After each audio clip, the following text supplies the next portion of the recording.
Now, I have a question for you. What is the best Toyota that's not actually a Toyota? That might seem like a silly question, but it's actually a serious one for you, the UK car buyer. That's because if you were so inclined, you could buy a Mazda 2, which is basically a Toyota Yaris, or an SUV based on a Toyota RAV4 called the A-Cross, or this, a Suzuki Swace based on a Toyota Corolla estate. And yes, I know it is a silly name, but I kind of like it.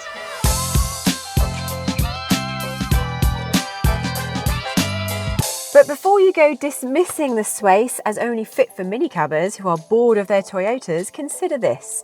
The Suzuki not only takes the best bits of the Corolla, that is to say the affordable 1-litre hybrid engine and the practical estate body style, but it does so for several £1,000s less than you'd need to spend on the equivalent Toyota.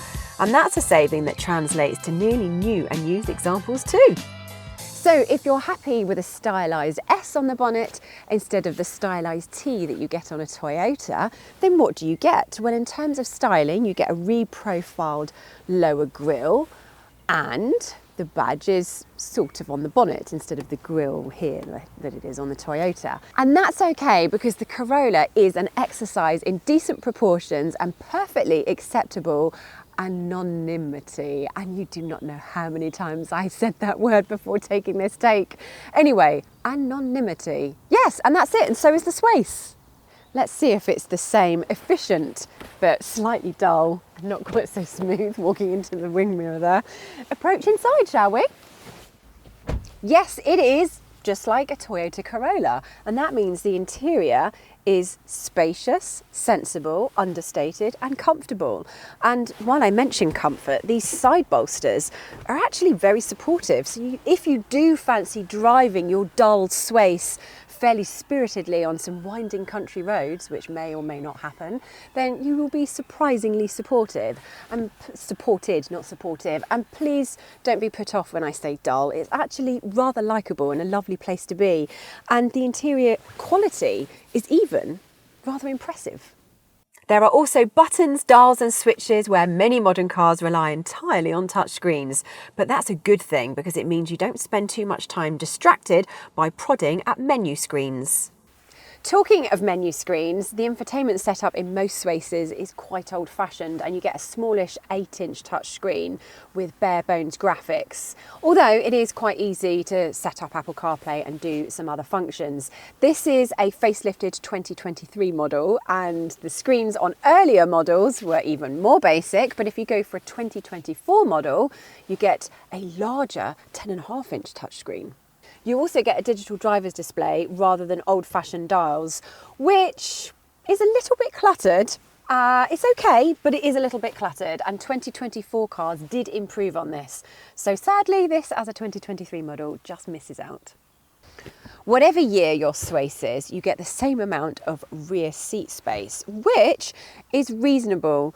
I'm only 5'4.5", and sitting behind me, I have loads of leg room and a decent amount of headroom, but not a lot of headroom.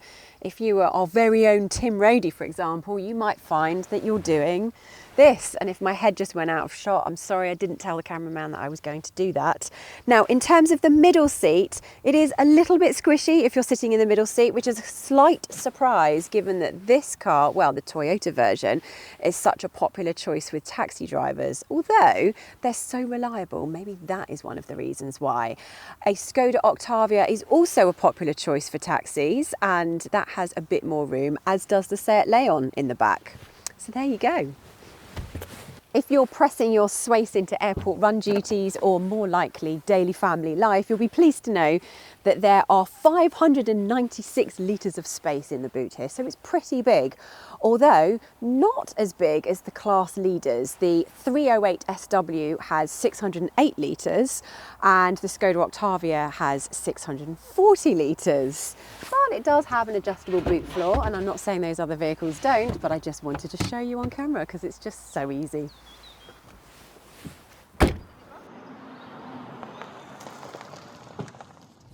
If you're looking for driving excitement, plump for a Ford Focus or a Peugeot 308 SW. But the Swace is easy to drive.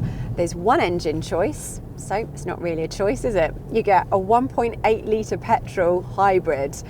And what else was I going to say? So it is easy to drive, petrol, hybrid. Oh yes, the instant torque from the electric motor is really useful for squeezing into gaps in traffic, being all safe in doing so. And the petrol engine is really useful for those long-legged motorway cruises. The automatic gearbox is a CVT, which means it's smooth and makes juggling the electric motor and petrol engine as efficient as possible. But the characteristic high revving drone you get from this type of gearbox under hard acceleration can be a bit wearing. The reward for that slight droning is stunning fuel economy, particularly in urban traffic, where that hybrid setup really boosts fuel economy. You might not achieve the official figure of 64 miles per gallon, but it is likely that you will get high 50s. If you do find yourself on a twisty country road, then you'll find the Swace always acts with composure, with light, accurate controls and enough poise to control the car's mass. There's not much fun to be had, but the ride is comfortable, with only the worst potholes and speed humps throwing out the sense of serenity. Small 16-inch alloy wheels with tall, squishy sidewalls really help there too. Overall, the Suzuki Swace is a rather compelling product.